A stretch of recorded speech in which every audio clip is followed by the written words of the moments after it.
The research indicates that teachers, generally speaking, have a poor understanding of the law in relation to education. In particular, the School Act in Alberta, the Education Act in Saskatchewan and across Canada. That's what the research indicates.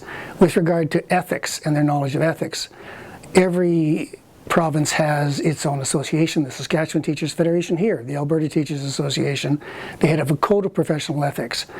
Your question relates to whether or not they really understand it and they study it. If they don't study it in university, then the likelihood is they're never going to study it. And therefore, their understanding of it would be superficial. Every code of ethics, the one in this province, for example, that deals with teachers, lets teachers know what the relationship should be between themselves and their students, themselves and the community, themselves and the association, and also parents. Therefore, it's critical for them to understand how they actually live out the life of a teacher within the context of the community they live.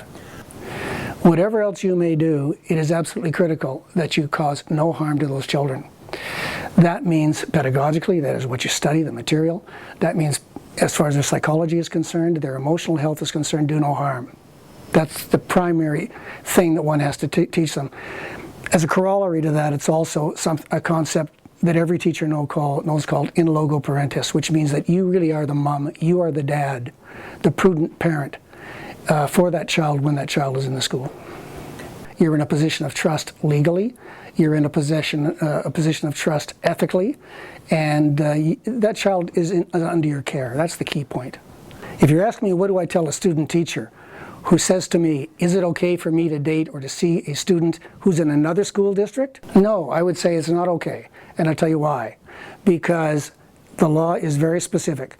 The relationship between a teacher and a student is not necessarily just related to a teacher and a student within his or her school district.